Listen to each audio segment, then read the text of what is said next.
All right, live from the Export Beer Garden studios and brought to you as always by Export Ultra, the beer for cooling you down when the studio is way too bloody hot on a Thursday morning. This is the Agenda podcast for Thursday the 9th of May. The Agenda Podcast, the home of sporting nonsense and claptrap. Brought to you by Export Ultra. 26 degrees in the studio this morning. Yeah, look, I don't know what it is. I can't work it out. We've had engineers in here. It's one of these kind of first world problems, you know. Yeah. I prefer the room to be around the 19 and a half. Well, for a while there, the biggest complaint that people had was how bloody cold it was in this room. And that's because there's so much equipment in here. There's about 10 different computers, like industrial computers, broadcasting equipment, etc., that we had to keep it cool, because if you don't and you got 6 dudes in here commentating a sporting fixture, it just balloons out to about 40 degrees. So we had to cool it down. But the problem is the thermostat's shared with the sales reps on the floor above us. And so they're sick of sitting in a fridge all day. So now it's become this ridiculous, like... Have you seen what they wear, though, up in the sales? Hardly anything. Yeah. Yeah, that's how they sell, though.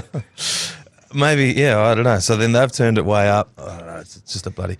You don't care about that listening at home anyway. Hopefully you're nice and snug wherever you are listening to this podcast. Let's get straight into some footy on a Thursday, Lane. We've been talking about this over the last few weeks, Super Rugby naming their teams. Yep. And it's quite exciting, so we'll get into that very shortly. But first, the thing that caught my eye is that Richie Mo'unga was the top of the sporting headlines today. That's because there's a story that New Zealand Rugby plots to bring Richie Mo home early from his Japanese sabbatical.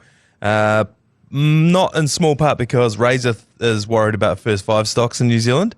Obviously, big, dear friend Richie Mo'unga and Razor. They won a lot of competitions together.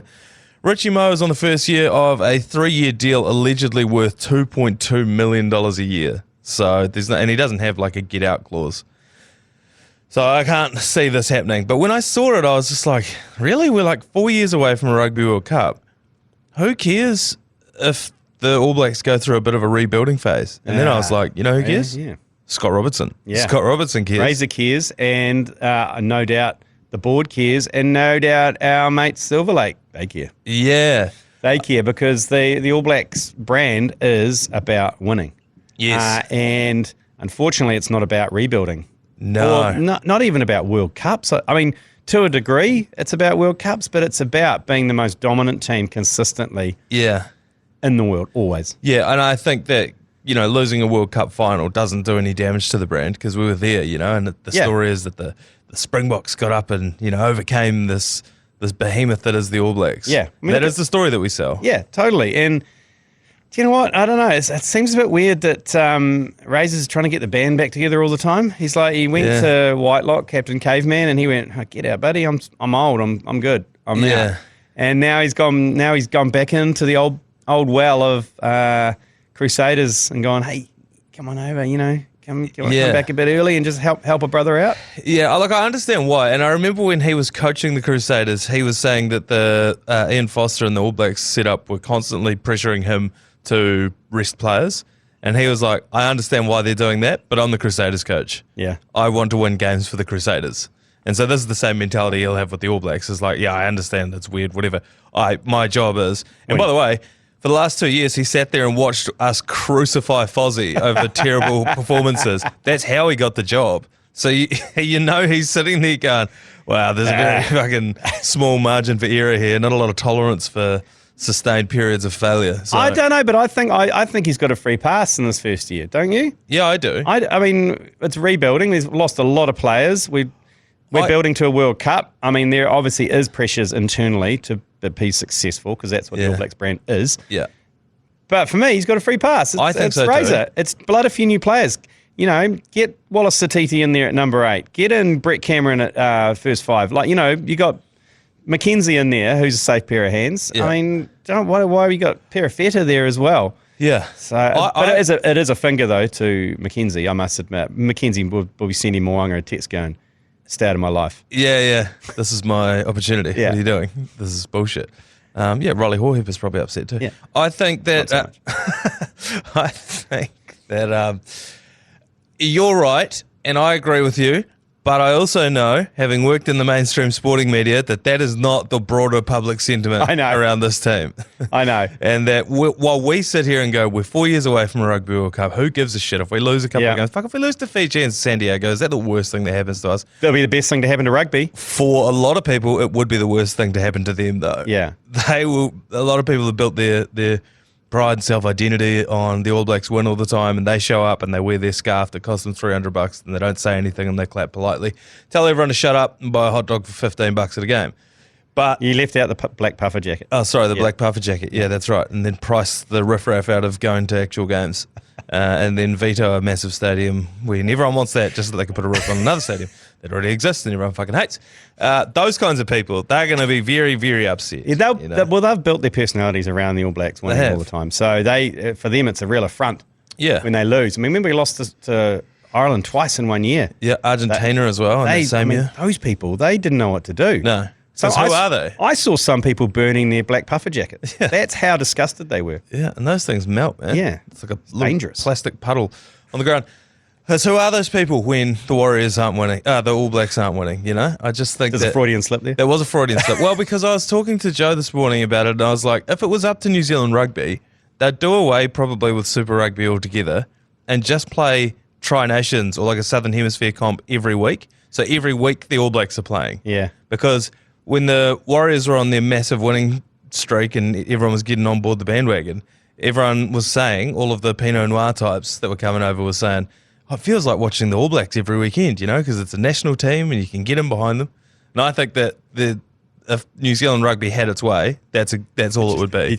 They would just have a competition, a feeder competition to the All Blacks. They would play every weekend. It would, if they had their way, it would be they would run rugby the way the Indian Cricket Board runs world cricket, where we just smash minnows every week and are stoked about it. Yeah, you know, and we lose away occasionally. Every now and then we just sweep that under the carpet and we don't think about it. So circling back to your Richie Mo on a 3-year deal, allegedly worth $2.2 million a year. Yeah, he's not coming back early. How much would, if you're Richie Mo, how much would they have to offer you? Because evens won't cut it. I'm not coming back for 2.2. No, that'll have to be like a 5-year deal. Yeah. So he basically retires in New Zealand on $2 million until he's 36. Yeah. You know what I mean? That's the only thing but he would be like, why would I do that? I'd rather go to France and earn $4 million. That's right, yeah. So and live in France for a bit. I think he's good. I think Richie Mo's, I don't think he's coming back. I think he's made his decision. How the hell would you sweeten that deal? You can't. You can't. You can't. And everyone goes, well, look, he might be motivated by lifting a World Cup. I don't know about that. Would you rather be financially secure for the rest of your life or lift a shitty cup? NBA players talk about this so often. It's like, you might blow your knee tomorrow. Take every cent and figure the rest out. Correct. Figure the rest of it out. You only play, I think the average, what would the average professional rugby career be? It'd be very short. Oh, average. It'd only be probably 6 or 7 years. Yeah. And average. Majority of them aren't making massive money. Now, Richie Mo'unga's got the opportunity to make ungodly amounts of money. Do it. I think he should just let those calls sail through to the keeper. Yeah. No, I'd take them and just try and see how I could leverage it a little bit. Because you go back to, I don't know, Panasonic or whoever that you're playing for, and you go, hey, they've actually offered me like close to what I'm getting paid here. And, you know, I'd love to move home. My family's there, blah, blah. But I would stay. I don't know, but they'll be like, I'm sorry, Richie Sensei, you've signed the contract. So if you leave, we will sue you. That's your lot. You're stuck here. Yeah, that's your lot. You're stuck here with your 2.2 mil a year. Yeah, and New Zealand Rugby was saying, they were interviewed and they were saying, we're gonna pursue him. We'd love for him to come back. He's obviously signed and we respect that. They obviously don't. But he doesn't have a get out early clause. But we're just going to see what kind of opportunities there are. I mean, this is what we're up against with the money disparity in world rugby. Okay, so we're talking, he's going to turn down $183,000 a month. So I'll divide that by 4. So a week, it's 46 grand a week. 46 grand a week. Fucking hell. So do you think he's going to go, you know what, you can buy pride. Yeah. But I don't think Pride's going to be able to afford this. No, and I hate when people talk about the black jersey. Oh, it's about the black jersey. People with just like our day job who are like, oh, the black jersey. It's like, no, if someone offered you to do the same job you're doing now for for like 5 times the money, you wouldn't be, oh, but I love Sullivan and Spillane Electrical. That's what it means. Shout out to them. I don't know if they're still around or not, but go to them for all your electrical needs. So there you go. Anyway. Let's get into some actual footy. Gideon Rampling and Hamilton Burr are not only two of the greatest names of all time, but they are into their season debut and they play for the Chiefs this weekend. The teams were named yesterday. It seems to me, and I was saying in the office just before, if you want your kid to succeed at rugby, got to give them a real Dr. Zeus of a name. And these are hyphenated names, aren't they? Are these? Oh, no, is this their actual Gideon's his first name. Oh, right. And Hamilton Burr, I mean, could there be a more Chiefs player? Hamilton Burr, there. He's named after Yeah. where they're based. Yeah. And in honour of Lloyd Burr, he's got the last. I wonder if he's related to Lloyd Burr, the journalist. I don't know. Doubt it. I doubt it, but there you go. Could Lloyd Burr perhaps work for the Chiefs when his show ends? 9 changes to the Chiefs starting lineup to face Moana Pacifica, who should at this point just be renamed the bye round. Oh, I don't know. I talked to, and this is probably a flaming hot take, but I felt like Moana Pacifica was a box tick of an exercise from New Zealand or whoever, like Super Rugby. It's a box tick, but I think in the long run, like Fiji and the Fijian Drua, Yes. I think it's good for their national team to have another set of professional. Because I mean, Fiji basically based their 15s off their 7s team. Yes, but so it's they never not- had a tight 5 ever. Yeah. Now they've got a tight 5 that is terrifying. Yes. And they play professional rugby each and every week. And I think with the Moana Pacifica is the same. It is. Yeah, but it's not because half of them aren't from. Also, it's 2 different. If it was the Samoan team, I know what you mean. Then I would get it because I was talking to a couple of friends of mine who one of them lives in Samoa and the other one lives here in Auckland. Sails for Samoa. Neither of those people felt any allegiance to Moana Pacifica. Didn't even really know they were going. If it became the Samoan team, then they'd be all in. Then it would build a bit of a fan base. But at the moment, to have this half hybrid, half Tongan, half Samoan, but they play in South Auckland and half the teams from Australia, and it's like, what is this thing? Yeah, I understand that. And what it is at the moment is a bye round. And that's why Fiji and Druas work so well. But they've got to, I mean, if you made it just a Samoan team, Yeah. I mean, you have Tongans going, what are we? Chopped liver? It's a problem. There's just not enough ears. You know what I mean? That's why Invercargill doesn't have a Super Rugby team. There's just not enough of them. Yeah. So I think, I don't know. Until there's just no like identity. It's obviously hard making a team from scratch that doesn't exist. I think the Dolphins in the NRL have done a good job of that, but they were already a team in a lower league before they came into the NRL. So people felt an attachment to that, and they have a geographical location. But Moana Pacifica is just this like blob of like, it's kind of this. It's a little bit of a Harlequins of a team, isn't it? Like, Yeah. It is. And anyway. not Harlequins, what's it called? The Barbarians. Barbarians, yeah.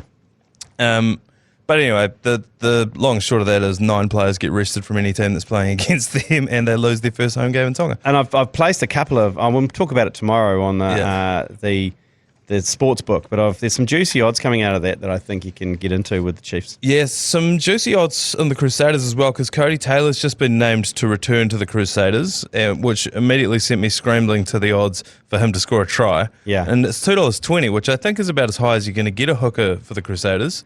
Yeah. $2.20, you could double your money there. Tamaiti Williams back as well. Those two joined Fletcher Newell in the front row. And also Dog Roll has come back from his back injury. Yeah. So that's not as serious as first anticipated. So, they're starting to rebuild their... There is hope. Yeah, there is hope. There is hope. The National Bank horse is back at the back for the Blues as well, but the Hurricanes are the biggest movers and shakers as far as team lists are concerned.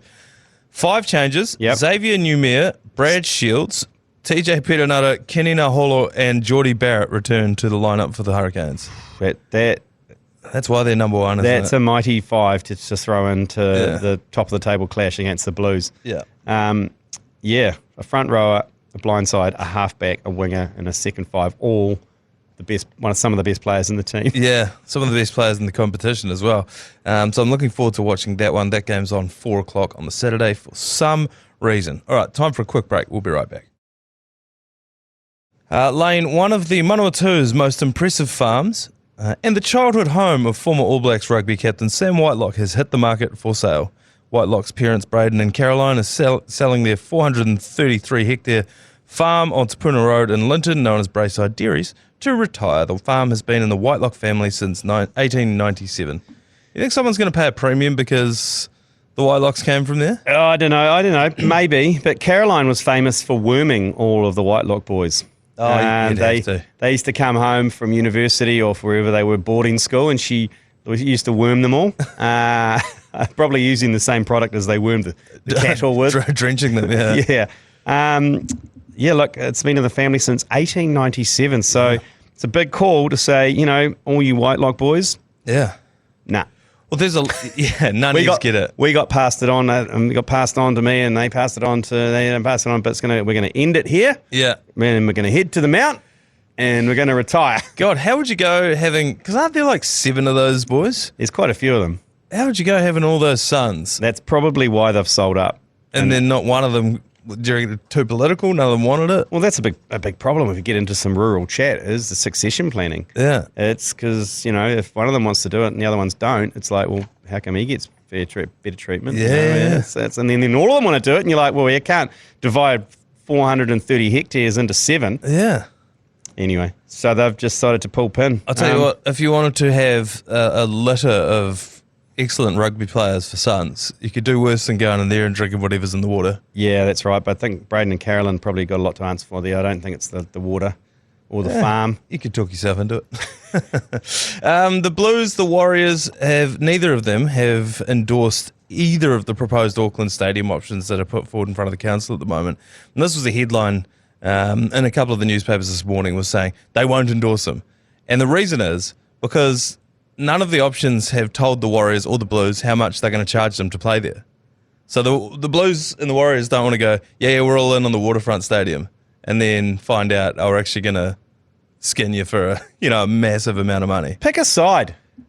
Just pick a side. Just look at it. If you're the Warriors, you're like, that one looks actually pretty mean. I'd rather do that. Yes. Yeah. They nickel and dime, they just don't want to get involved, because what they don't want is they'll pick that one, they'll pick the other one, and then they'll think the other one's going to punish them or Eden Park. Eden Park will go, well, fuck you, Blues. Even though the Blues gave them the finger at the start of the year by not confirming their games at Eden Park. Yeah. I can't imagine that relationship's rosy anyway. But also just make a choice. Also, the stadiums, guys who are in the stadiums, just go, yeah, man, we'll sort you out. We'll do a rev share. It'll be free, but we'll split the if we lost, we'll split the loss. If we get the win, we'll split the profits. I suppose for the Blues, because I was going to say, surely the Blues would just tell Eden Park, oh, fuck yous, then we'll go play somewhere else and take all of our crowd somewhere else. But then they don't really have a crowd.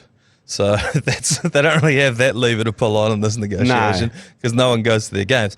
But what I was thinking is, yesterday we talked about how Peter V'landys managed to slip into a meeting with Sleepy Joe Biden and secure $6 million in funding for a Papua New Guinean rugby league team. Could we get PVL involved somehow into this? Because he seems like a man who can make things happen. Could he do the same deal for a waterfront stadium? Well, I've heard that the Wynyard Point one apparently can be completely self-funded with overseas investors. So there's not going to cost the ratepayers anything or anything like that. So I think there is the room for foreign investment, but it's how terrified people are that maybe Chinese people might own the stadium.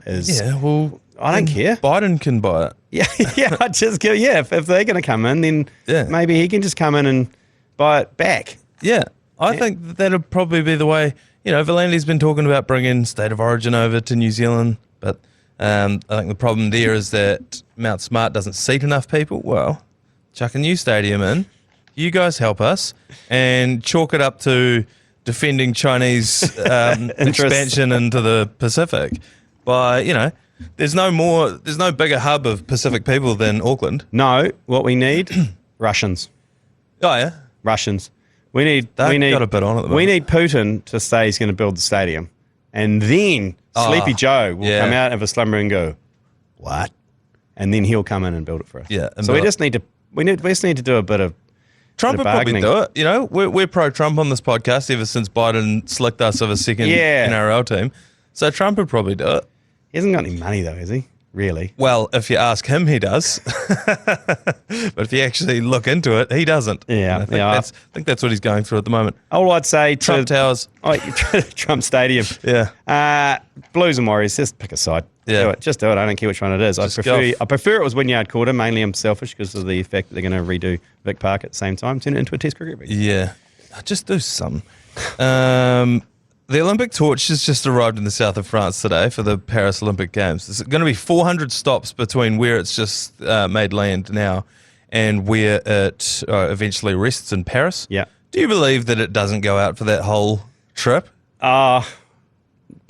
They do keep a reserve one on the go, yeah, because surely though, they do keep a reserve flame. So technically, yes, it never goes out because they use the flame to light other flames, and it's all, a bit of jiggly pokery. But I'm sure at some stage they've had a party and put one out and gone, oh shit, and lit it again with a lighter. Well, because what happens overnight, like when whoever's got it, it's just when they go to the hotel. It's gas powered, yeah. Yeah, but where does it go? They go and does it go into the hotel room with them? Yeah. And so that's just running. Like, what happens if they didn't fill the gas thing up? There's no way. They've got a reserve one. So they got reserve ones. And that's technically the same flame. Yeah. Still the greatest Olympic flame heist ever was Sydney Olympics 2000. Yeah. Because you know how they just get, citizens or wounders to run 100 metres and then pass it to the next one?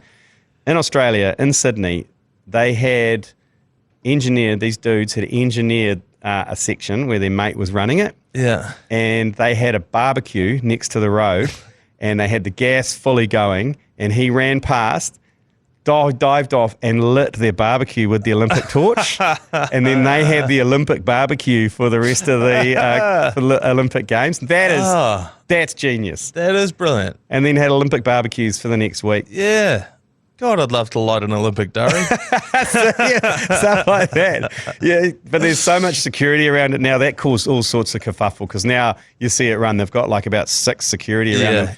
When it was in Beijing, remember those kick-ass bodyguards they had in Beijing? Those just terrifying... Robocops. Yeah, Robocops that surrounded it the whole time because it's like the height of publicity. If you can... stop oil production wounded will try and throw some yellow powder or orange powder. Glue themselves to the road in front of it. Yeah. Yeah. Nah, I don't know. I just have always called bullshit on the old Olympic torch thing. You can't tell me, like the Arc de Triomphe has a eternal flame underneath it. I was like, nah. That went out once. Oh, definitely. No, do you know how it went out? An Australian tourist pissed on it. I was just going to say, some drunk tourist would have fallen over onto it. I could have stood over and snuffed it out while I was there. A female tourist. Which makes it even really more challenging. I don't really see the world through that lens, although no, I'm not saying through. I'm not saying through that lens. I'm just in terms of logistics, difficulty. In terms of that makes risk as well. Yeah. It makes it a lot riskier. That's all. I wasn't suggesting it was a gender. I was just suggesting that the level of difficulty is substantially increased. Right. Okay. Maradona's Golden Ball Award, which he won in the 1986 Football World Cup. Is that the Ballon d'Or? No, it's not the Ballon d'Or. It's the one before that, is it? I think it's the one for the best player at the World Cup. Oh, okay. I believe so. Right. It's not? It is, yeah. This was the World Cup where they had the hand of God against England in the quarterfinal. Anyway, it's popped up in a Parisian auction house. It's set to fetch millions at this auction. It had disappeared after 1986, giving rise to many different rumours as to what had happened to it. Oh, yeah. Some say it was lost during a wild poker game. I can imagine.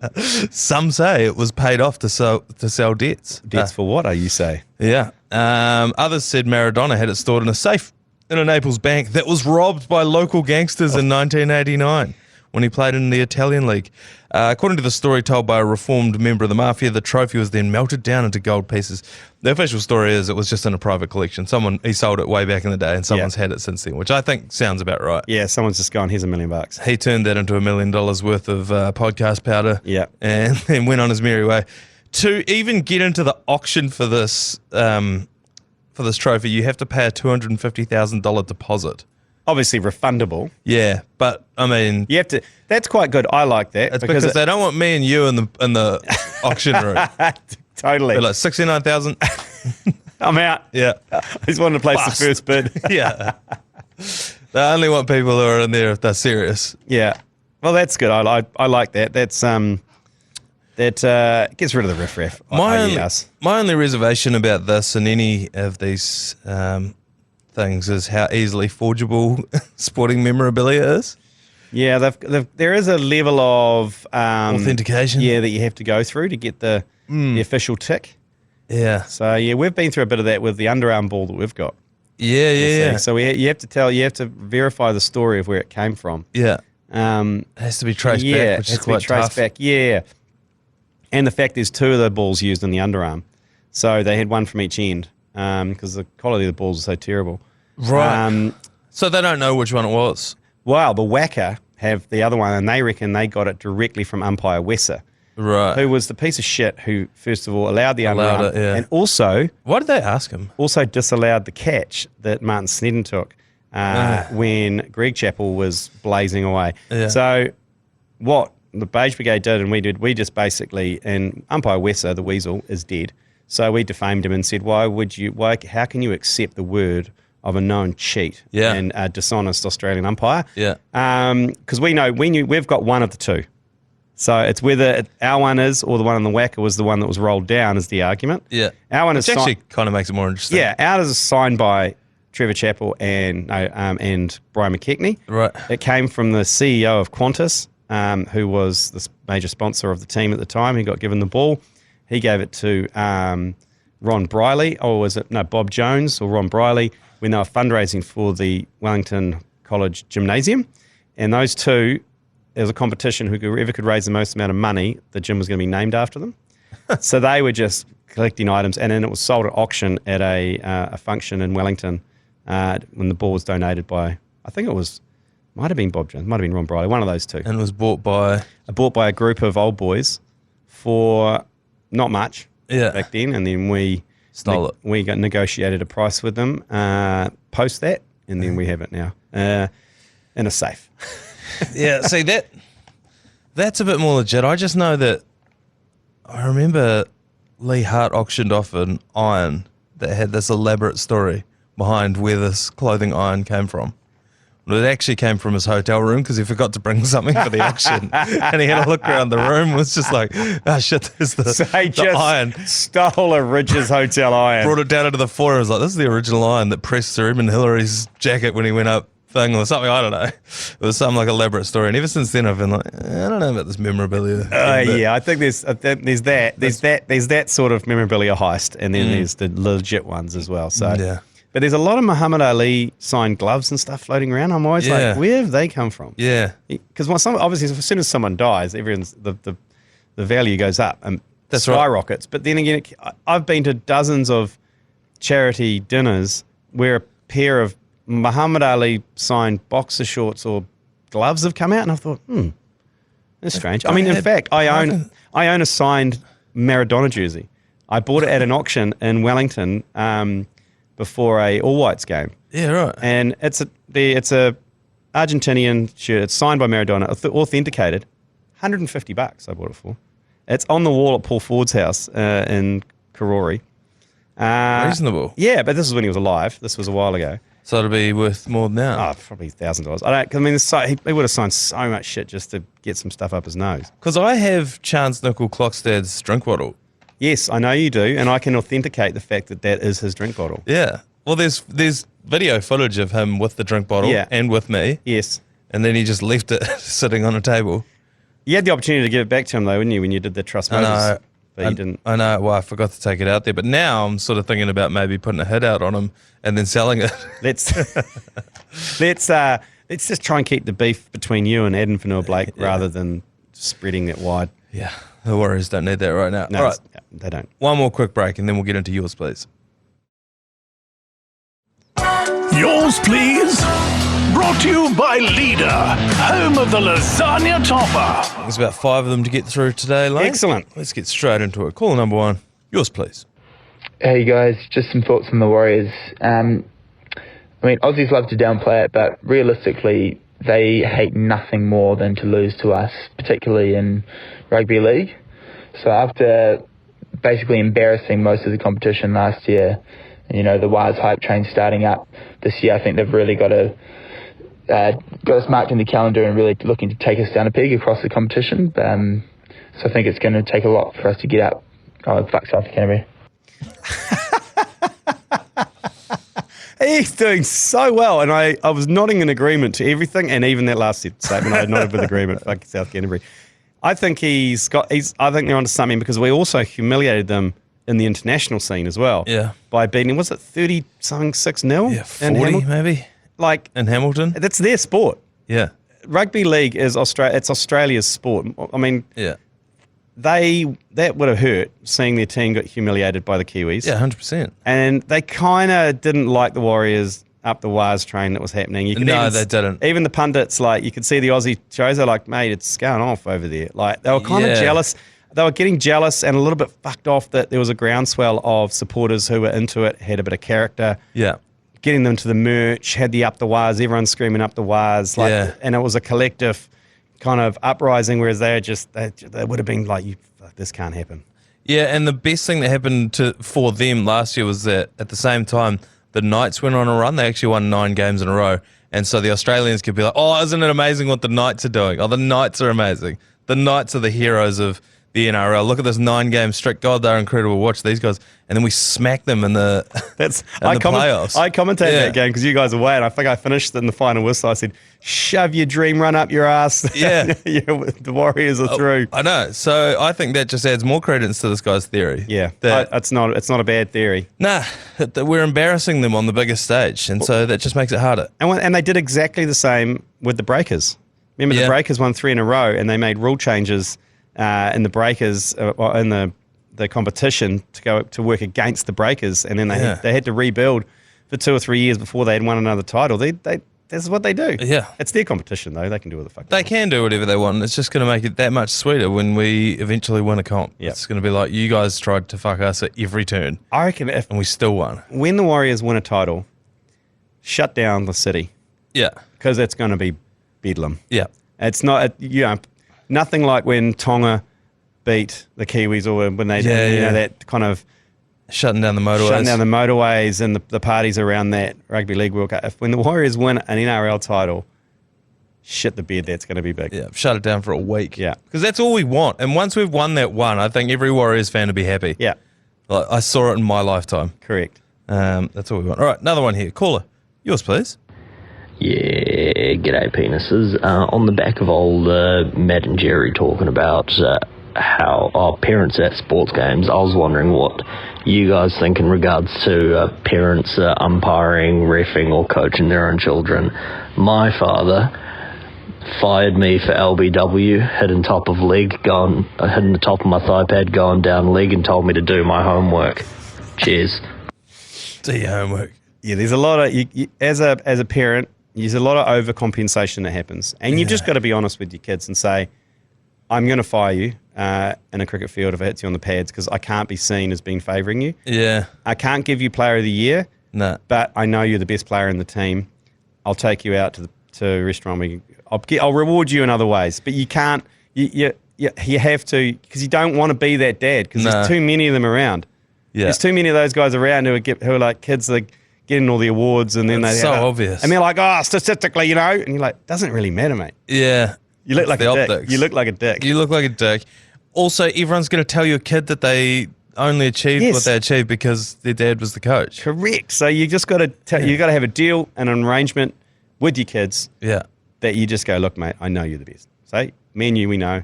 Everyone knows. Yeah. But I can't be. The optics aren't good of me giving it to you. No. You understand that? And he'll be like, and you're like, stop crying, you pussy. Yeah. And then, I think Nathan Cleary had that yarn with Ivan Cleary at the start of this season. yeah. And then buy him a pair of Air Force Ones and it'll be fine. All's forgiven. Another caller here. Yours, please. G'day, Les. Steve here from the Lagoon. I'm in the shower. No shit. This has got to be a yours please world first. And I'm going to take all the credit I can get through. And I'm going to be in. Export Ultra 2. Alright, hooroo. Another pointless world first for the ACC. Love it. If it's in the shower, if it's underwater, I don't care. Yep. We're all for pointless world first. And good on, I enjoyed that. It sounded like quite a big shower, like a rugby clubroom shower. That echoing splash of concrete. Yeah, it sounded like a concrete shower. That is definitely the first yours plays we've had from a shower. Do you think that's the first yours plays we've ever had from a man with his downstairs out? No, because some of the other ones have been dangerously disturbing. But I don't know about you, but I automatically, when I heard the shower going and then I heard him talk and then he said he had a beer, I just started thinking of a man, and the vision I had was a rugby changing room with like 6 shower heads. He's in the middle one. They're all running. He's in the middle one. By himself. Yeah. Lights off. Yeah, lights off. His phone, obviously got a good phone, waterproof phone, so, he's got the equipment. Yeah. Was he hard? Who knows? He's going to send us a voicemail now describing whether he was or not. Another call here. Yours, please.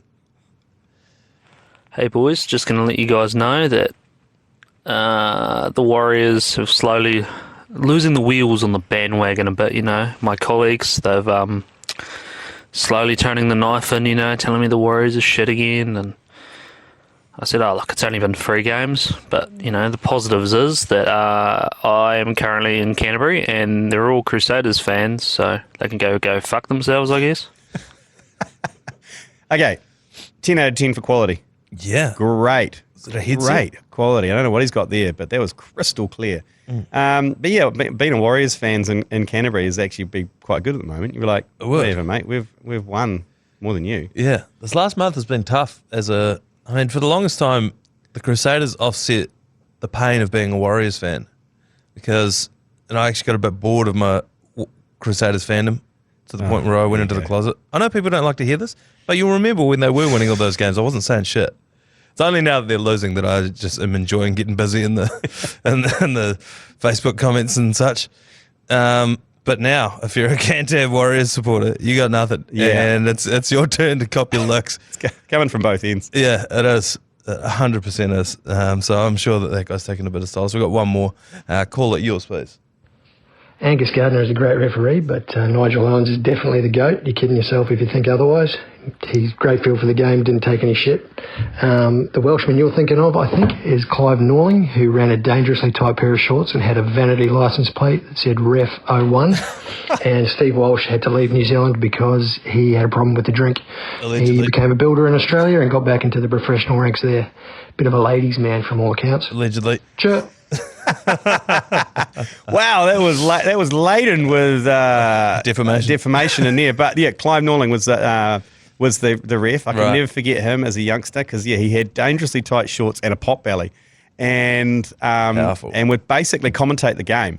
And he was the one who would always talk to Sean Fitzpatrick all the time and just great try. Like he was basically, it was one of the greats. Giving them feedback. He was the original, and at the same time there was Dickie Bird on the cricket field. There was a very, that's kind of just characters that just kind of commentators went through. So thanks for that. I did forget his name, but and thanks for the other bits of alleged allegations.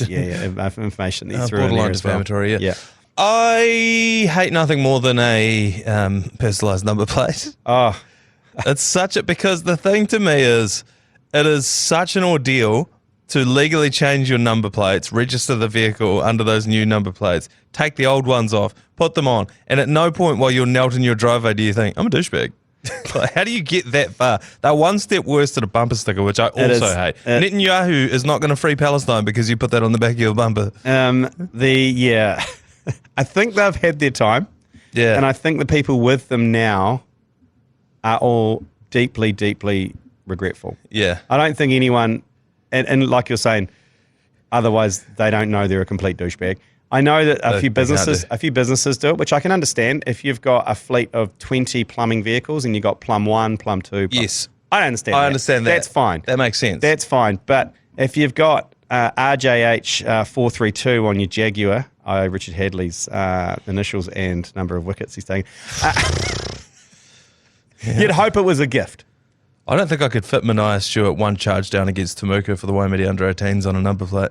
We gave a friend of Probably for the mine best. a number plate, Peanut, because he had this massive peanut head and he didn't want to put it on his car. Yeah, see, that's great. He didn't want to put it on his car, but we took the papers in, we got it changed and we put the plates on. Because when you're behind him in the car, he's like about 6'6", but he had this massive peanut head.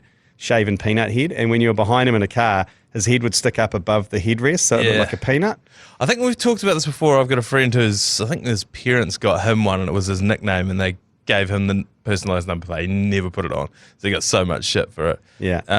There's another friend of mine I had, and his mum said, "Oh, look, you can have my car, but you got to keep the number plate on it." And it was the number plate he'd bought for her, and it was number 1 mum. Yes. Okay, that's good. Yes. You'd immediately just go and get those changed, though. Yeah. Because you can just get new plates. You don't have to be a douchebag. No, well, he was a broke student at that time, so he just was happy to have the car. And Right. so I think it was out of his price range to fix that. So he's just driving around number 1 mum for a while. And then the other one that I know is a good friend of mine, she got her grandmother's RAV4, and her grandmother used to drive around the retirement homes and play a keyboard for the people, and so they bought her a number plate that said keyboarder.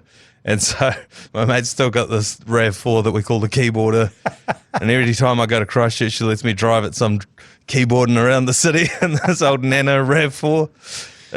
Utter humiliation. So, Yeah. There you go. So remove any of your customised number plates. Quick smart. All right, tomorrow we'll be back with the Agenda podcast for a Friday. We will also be back with the ACC Sportsbook, so make sure that you have a pen handy for that. We'll be getting all the tips and tricks and stats and information from the ACC and previewing the weekend's sporting fixtures. So we'll see you tomorrow for another episode of the Agenda podcast. You've been listening to the ACC's Agenda podcast, brought to you by Export Ultra. For more episodes, like and follow on iHeartRadio or wherever you get your podcasts.